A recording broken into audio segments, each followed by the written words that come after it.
What's going on, guys? My name's Nathan. I'm one of the pastors here. Thank you so much for joining us today. If you're watching online, thanks for tuning in. Facebook, YouTube, Vimeo, on our website. We're just glad you're here. Welcome to be a part of the family. And then finally, for those in the room that really did battle with the 1/16 of an inch of slush that we had this morning. I salute your bravery. Thank you so much for being here, man. Thanks for making it a priority to come and worship together and open up the Bible to sing. I was backstage, man, hearing y'all sing. There's little energy in the room today, okay? Like that. Those baptism videos, incredible to see what God is doing in the lives of so many people in a year where everybody else was writing it off. And God says, let me write a story in the midst of something like that. Last week, we kicked off a new teaching series in 1st and 2nd Samuel through the life of David. So we got introduced to shepherd boy David. And we're going to pick the story up today with a story that needs no introduction. This has got to be top 3 Bible passages, stories in all of the Bible. Even if you didn't grow up in church, maybe it's your first time in church in a long time, like you're probably familiar with this story. Story I want to tell you about today, it's a story of action. If you love action, if you love fighting, and who doesn't, right? If you love drama and suspense, if you love it when the good guy wins at the end, if you love an underdog story, I love that type of story, then today, like, this is your jam. This is your story. I want to talk to you about the familiar story of David and Goliath, right? David fights this huge giant. I want to pick up in 1 Samuel chapter 17. So if you have your app, the REVO app, all the notes, all the text will be there. You can check the words out on the screen, or if you have your own little Bible in hand, you can open it up there. 1 Samuel chapter 17, let me set the stage for us. We are in the middle of a standoff, all right? Old school Wild West standoff. On this side of the room, you guys are going to be the villains today. You can sit this side next time. You guys are the Philistines. These are the people that don't like God, don't like David, don't believe in God. And on this side of the battlefield, the good guys, woohoo, this is the nation of Israel. These are God's people fighting the battle. And so they're on this battlefield and they're just staring at each other. This is a stare down, okay?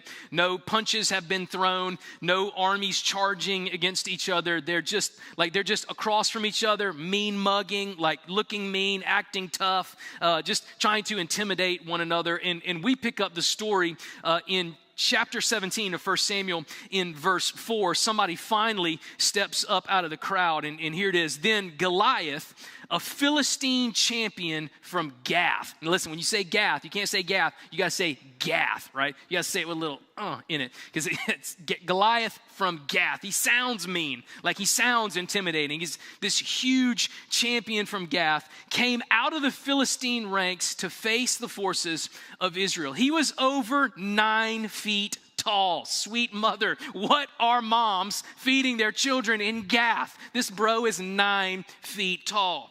He wore a bronze coat. He wore a bronze helmet, and his bronze coat of mail weighed 125 pounds. He also wore bronze leg armor, and he carried a bronze javelin on his shoulder. The shaft of the spear was as heavy and thick as a weaver's beam, tipped with an iron spearhead that weighed 15 pounds. His armor bearer walked ahead of him carrying a shield. Goliath from Gath, 9-foot warrior type. Big, mean, mamma jamma, just bad guy all the way around, steps out from the ranks, and he begins to taunt the nation of Israel. He begins to kind of show his flex a little bit, show how big he is, how intimidating he is, a huge warrior fighter type. And here's what he says in verse 8. Goliath stood and shouted a taunt across to the Israelites. Why are you all coming out to fight? He called. I'm the Philistine champion, but you are only the servants of Saul. Here's what we're going to do. Choose one man to come down here and fight me. If he kills me, then we will be your slaves. But if I kill him, you will be our slaves. I defy the armies of Israel today. Send me a man who will fight me. So here we go. Goliath steps out. This is kind of an old school tactic for warfare. When two armies were together, you got tens of thousands of people on both sides. Like, it's kind of like time to strike a deal, right? Because if we go to war, there's going to be thousands of people that die, right? But here's what we can do instead. let's take a winner-take-all grudge match, okay? Like all the marbles. You pick your team captain, your best fighter, your biggest, gnarliest, ugliest, meanest guy. We'll pick our top soldier, our top warrior. They meet in the middle. Whoever wins takes home all the trophy, right?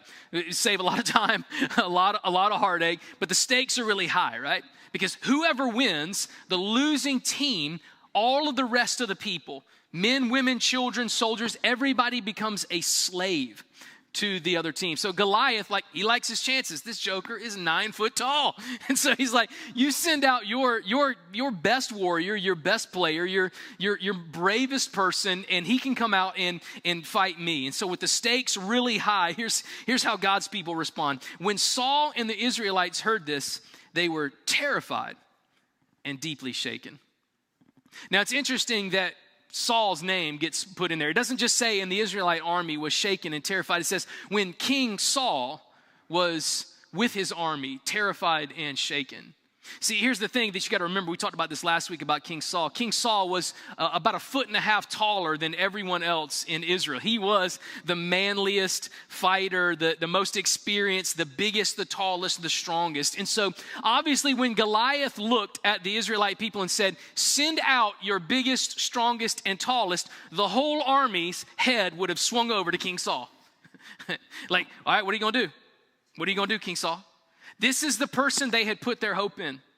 They had put their faith in their king. He's a great leader. He's taller than everybody else. He's bigger. He's stronger. He's a warrior. And what's interesting about this is when everyone turned their face and put their hope and their faith in King Saul, like everybody looked at King Saul, and King Saul was like just kept looking. Like, I know y'all not looking at me. Have you seen this cat? He is 9 feet tall, and he's mean, and he's ugly, and he's got a loud voice. I'm not going out there. I'm not trying to get his face messed up, man. I'm not going out there. Saul had put his hope and his faith in his abilities his entire life. The people of Israel had put their hope and their faith in their leader, into King Saul. And all of a sudden, everything they had put their hope and trust and faith in came crumbling down. One of the things I get from this story that I want us to wrestle with as we move forward in a relationship with Jesus, become disciples of Jesus together, is this, a big question. Number one, if you're taking notes, jot this down. What are you putting your hope in? What or who are you putting your hope in? Because I'm telling you, there's going to become a day where your hope and faith is tested. And if you have put that in something that doesn't stand the test of time, then those words that are described in verse 11 are going to be what describes you. You will be terrified and shaken. These people had put their hope and their faith and trust in something other than God. And it reached a day where all of that came tumbling down. Some people today want to put their hope in their job, right? As long as I got a good career, as long as I have a job, and my job is open and I can go to it, then everything's going to be good, right? I got financial security. I've got security in my life. But what happens when everything gets shut down? What happens when the economy takes a turn and layoffs begin to happen? What happens when that thing that you put your faith and hope and security in comes crashing down? How about your finances? A lot of people just, as long as I have a little bit of money in the bank and all the bills are paid and money's coming in, then I'm good, right? Just don't worry about it. I'm comfortable, I'm steady, like life is good. But wait for something to happen, like the market correct, or something happen with your job, or a big expense and your savings account gets wiped out. Something happens with your finance, a health situation, and then you realize everything that I put my faith and hope and trust in is now coming crashing down. Some people put their hope in political leaders. I mean, here's the problem with that. Every 4 or 8 years, your hopes are going to be dashed. There's going to be a new person that comes in that wasn't like the person that you liked, or wasn't like the person that you were hoping. And what happens then? What happens when you put your faith and your hope in those types of leaders? That's where these people were. They put their hope in King Saul, and then King Saul let them down. King Saul couldn't deliver. King Saul didn't have what it takes to lead those people. I want to challenge you with something today. That type of thinking leads to what these people experienced: fear and panic and trembling and anxiety. If you are facing those things in your life, maybe some of those are the things that you're struggling with today. Man, my fear, my anxiety, my depression, my uncertainty about the future. Maybe you don't know what the future holds and you're struggling with that. So many unanswered questions, heartache, shame, the pain that you may be dealing with today. Could I just hit the pause button real quick and say those things that you're experiencing could be a result of the fact that you have put your faith and hope and trust in the wrong thing. If you're feeling shaken and terrified right now, that might be a wake-up call to say, hey, wait, who am I trusting in again? What have I placed my faith and my hope in again? Because if you place it in the wrong thing, you'll find yourself in the exact same position that these people were in. But it gets worse. Actually, Goliath wasn't finished with his little speech that he gave. Verse 16, for 40 days, every morning and every evening, the Philistine champion strutted in front of the Israelite army. Man, he's bragging now, man. He knows he's the biggest, baddest dude around. He knows that nobody wants a piece of this guy. For 40 days, he eggs them on. He's like, come on, who are you going to put your faith and trust in? Can you imagine how discouraging that would have been? Can you relate to that in your life? That just repeatedly having your faith shattered. Having things in your life that you trusted in to let you down constantly, over and over and over, time and time again. Can you imagine how discouraging that would have been? For these Israelites, every day, their hope would have gotten a little bit darker, a little bit darker. Nobody's ever going to stand up. Nothing's ever going to get fixed. Nothing's ever going to happen. Who is going to lead? They're looking at King Saul, and he's lost his mind. He's terrified. He's so scared. He can't even talk straight. He's like, who is going to save us? And that's what the Israelites dealt with. That's what they faced throughout this story.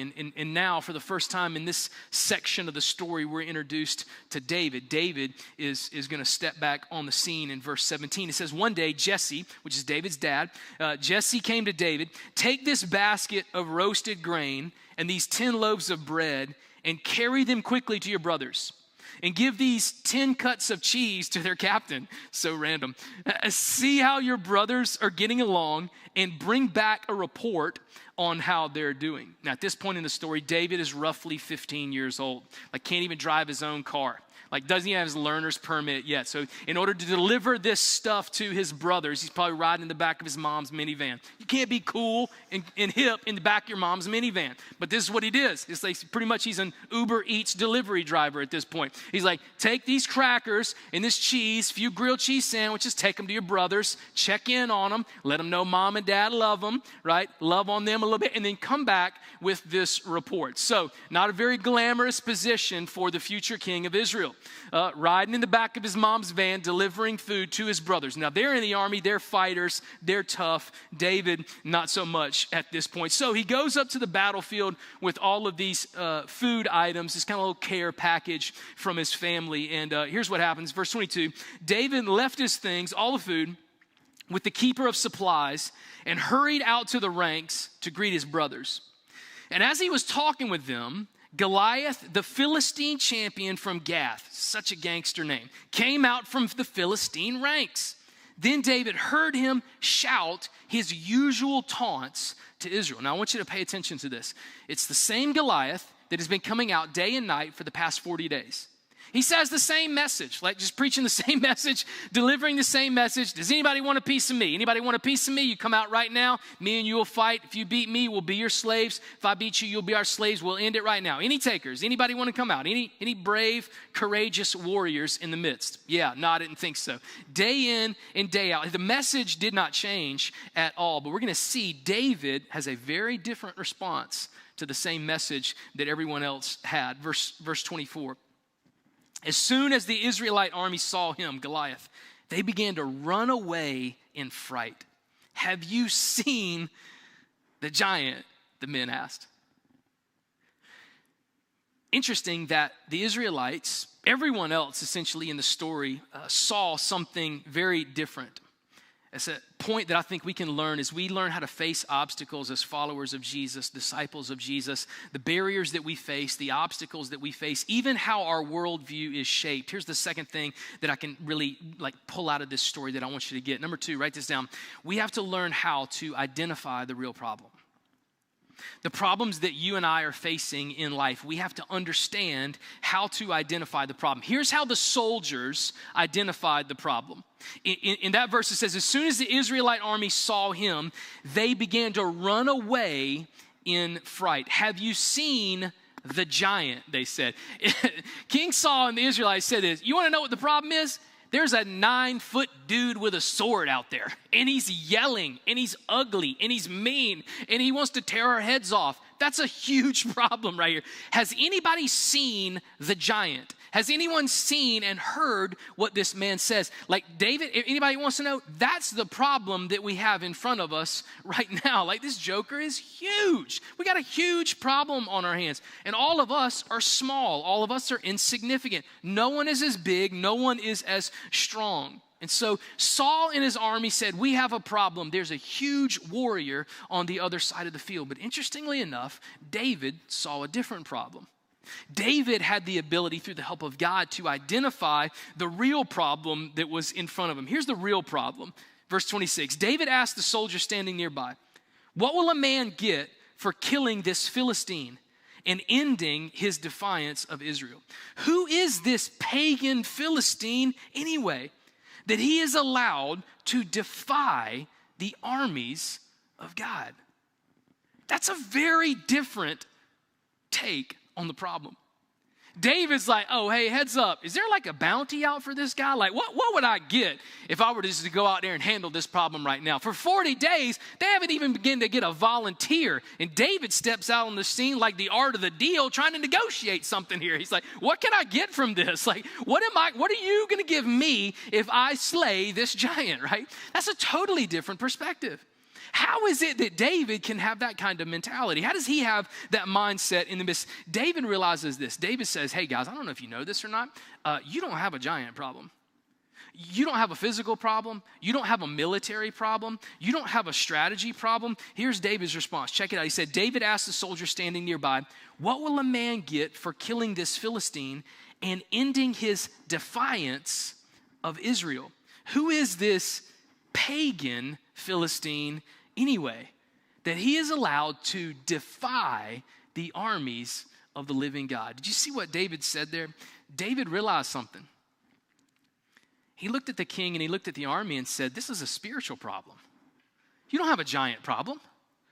You don't have a military problem. This is a spiritual problem. This is a pagan, somebody far from God that is denouncing God. This guy is like talking trash about God and his people. Are you guys going to stand for that? Like everybody else in the audience is like, we can't fight this guy. He's over 9 foot tall. And David's like, we can't not fight this guy. He's bad-mouthing God. We're not going to tolerate that. We're going to take a stand for this. Like there's no way he can get away with it. Is anybody going to step up and do something about this? David saw it as a spiritual problem. I wonder how many problems that you and I have that we can't get to a solution because we're trying to offer a physical solution to a spiritual problem. We're trying to offer an emotional or a relational or a financial solution to a spiritual problem that we have in our lives. Here's what I see about David. When you understand the problem correctly, it'll help you get to the right solution. Spiritual problems take spiritual solutions. David realized that. And so David steps up in a big way. He's like, if nobody else is going to do anything about it, like I'll tell you what I'm going to do about it. Verse 32, he reads like this. Don't worry about this Philistine, David told Saul. I'll go fight him. Like I'll punch this guy in the mouth. Don't even worry about that. Saul said, don't be ridiculous. There's no way that you can fight this Philistine and possibly win. You're only a boy, and he's been a man of war since his youth. But David persisted. I've been taking care of my father's sheep and goats, he said. Here's my experience. When a lion or a bear comes to steal a lamb from the flock, I go after it with a club to rescue the lamb from its mouth. If the animal turns on me, I catch it by the jaw, lay hands on it, and club it to death. I've done this to both lions and bears. And I'll do it to this pagan Philistine too, for he has defied the armies of the living God. Did you catch that? Saul still doesn't get it. Saul still sees the problem. You're a 15-year-old kid. He's a 9 foot tall giant. He's a warrior. You are a shepherd. He sees a physical problem instead of a spiritual problem. But David chimes in and says, no, you don't understand, Saul. This is a spiritual problem. And did you know that in my days as a shepherd, God helped me to overcome enemies in the past? God helped me overcome barriers and obstacles that I've faced in my life, my entire life. And did you know, Saul, did you know that if God will help me beat the lion and God will help me beat the bear, then God will also help me overcome the problem that's in front of me now? Can you imagine how cute Saul would have found that? Oh, you killed a bear one time. Oh, okay. Well, let me ask you this. Was the bear 9 foot tall and did it have a large sword in its hand? I don't think so. Lions and tigers and bears, oh my, we're talking about a giant right here. This is a big problem we got in front of ourselves, David. You cannot do it. You are not going to be able to navigate these things. But David said, no, listen, Saul, you don't understand. Don't offer a physical solution to a spiritual problem. In verse 37, the Lord who rescued me from the claws of the lion and the bear will rescue me from this Philistine. Saul finally consented. All right, go ahead. And may the Lord be with you. I can see that. Saul's like, all right, man, let God be with you. You're going to need it. You're going to be facing this giant. If you want to do it, hey, if you want to write your funeral, then you go ahead and do it. If you want to be the one that dies, if you think God's going to save you, then go ahead and may God be with you. God bless you. You are going to need it, brother. That dude is huge. And so David takes the solution onto himself. I love this, that David's problems, when he sees them as spiritual, he understands that man-made solutions won't fix them.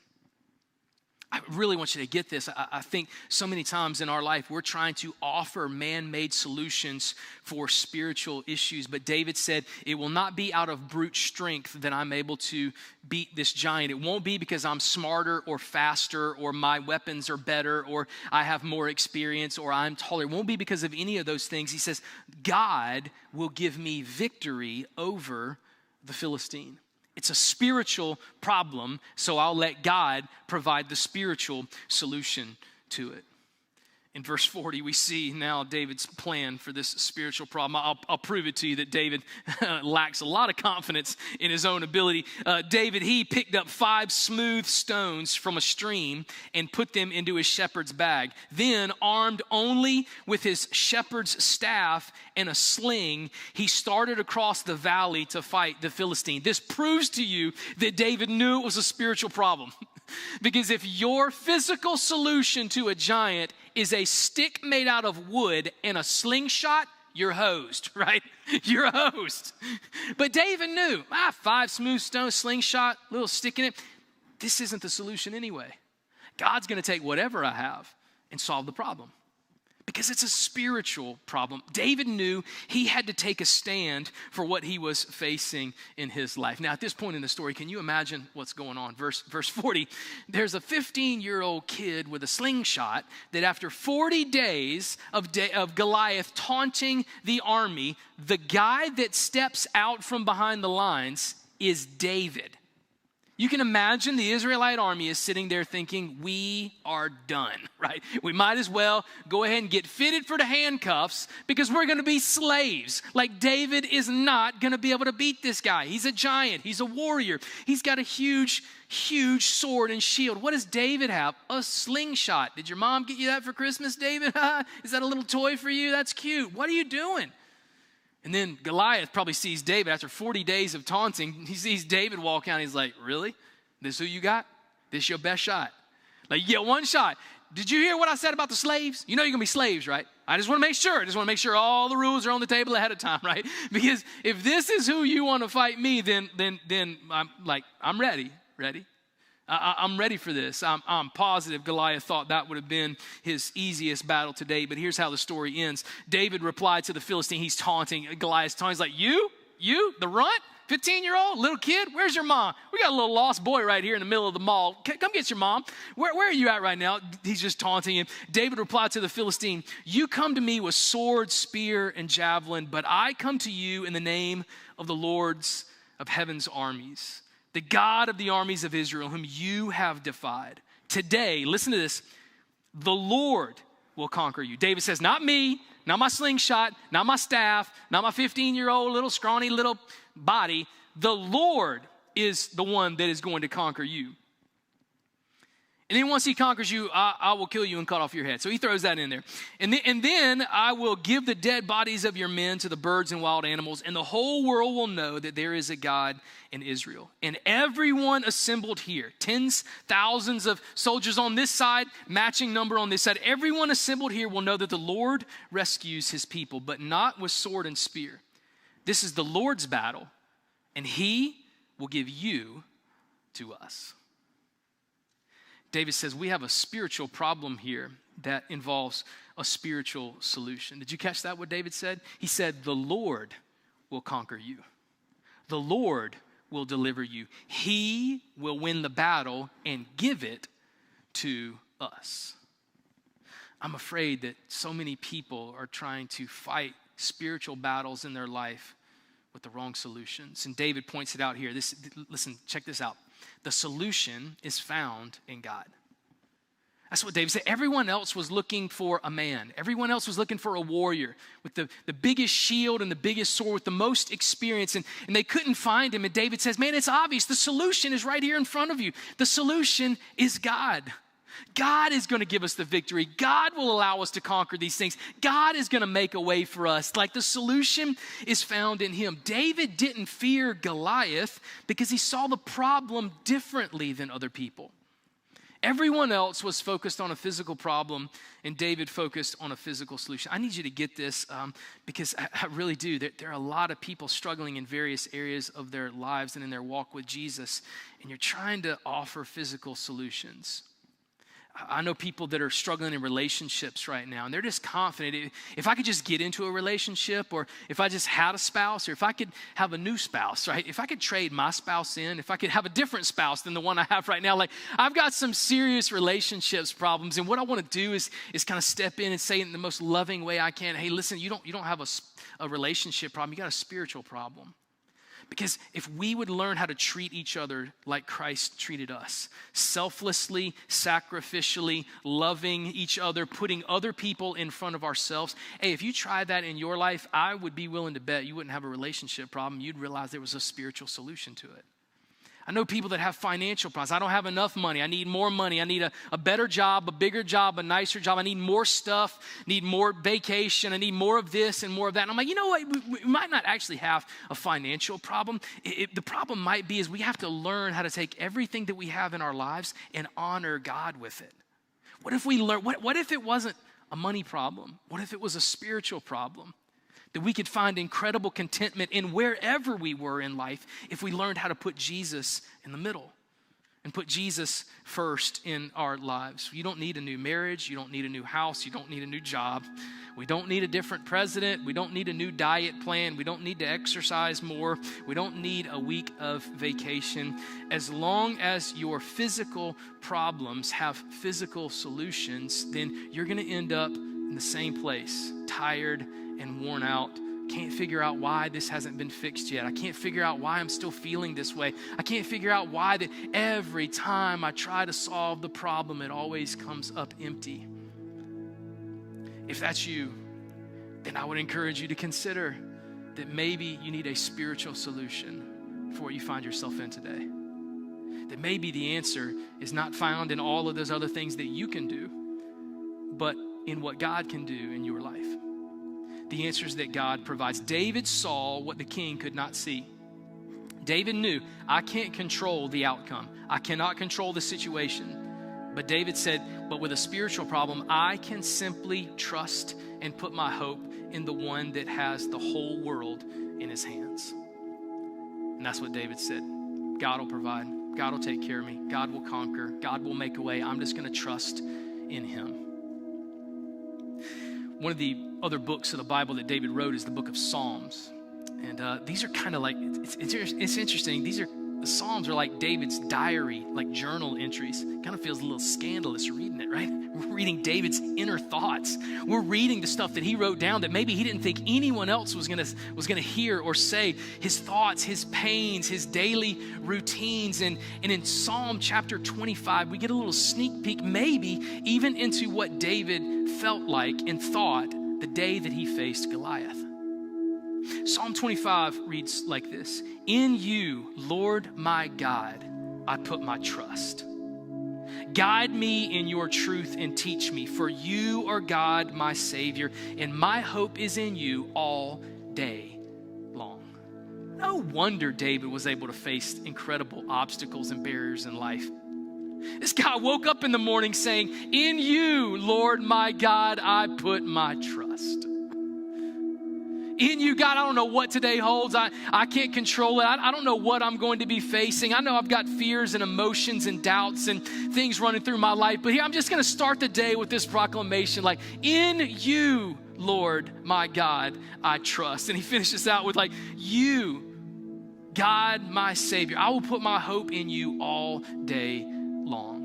I want to challenge you to do that this week. Before your feet hit the floor when you get out of bed in the morning, I just want you to recite that quick quote from Psalm 25. In you, Lord my God, I will put my trust. God, all of it, I'm going to trust you today. I'm going to trust you with everything, my fears, my doubts, my worries, the good, the bad, and the ugly, the ups and the downs. God, you know what I'm going to face today, and here's my commitment to you. I will put my trust in you all day long.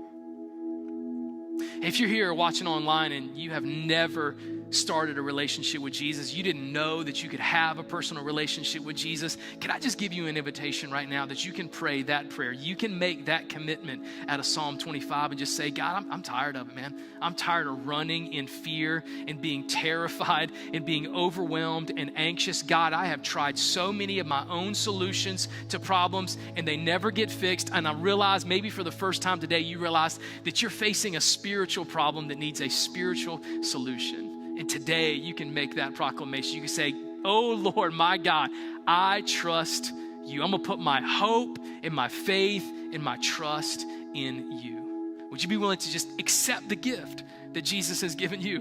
Man, it'll change your life when you realize your hope is put in something other than yourself, in something that cannot be shaken or torn down, regardless of what goes on in the world. That is a game changer for your life. And for those of you maybe that have already made that decision, you're followers of Jesus, you want to know what it means to be a disciple and to move forward in that relationship with him. Maybe for you, it's just a renewal, right? It's just a recommitment right now to say, God, this past season, I'll admit it, man, it's kind of slipped a little bit, man. I haven't been making progress and the momentum that I wanted and that I needed to make. But so right now, here's my prayer, God. I want to renew my commitment to you. In you, Lord, my God, I put my trust. And let today be the next step in your relationship with Jesus. The day you got back on track, put your mind and your focus on Jesus again and watch what he'll do. I love this story from David. So many things that we can learn, so many ways that we can grow if we just learn to put our trust in the one that can actually do something about what we're facing in life today. Can I pray for you? What a story, God. What a story of triumph, not by a 15-year-old kid, but by the Lord God that the people put their trust in. God, I pray in this story that we would be like David, that we would learn to see everything that we face in life, every obstacle, every barrier, every decision that we made as a spiritual decision, one that we can lean into you, to come to you, to call out to you, to trust in you. God, may we fight this temptation to meet physical problems with physical solutions, but God, that we would trust and put our hope and faith in you, that we would turn towards you and understand that you can deliver, you can provide, that if we would just seek you and honor you and pursue you, that you will make a way, you will open the door, show us where to go, and the victory belongs to you already. God, give us great confidence and hope in that declaration today. I pray and ask those things in your son Jesus' name. Would you stand up and worship with us?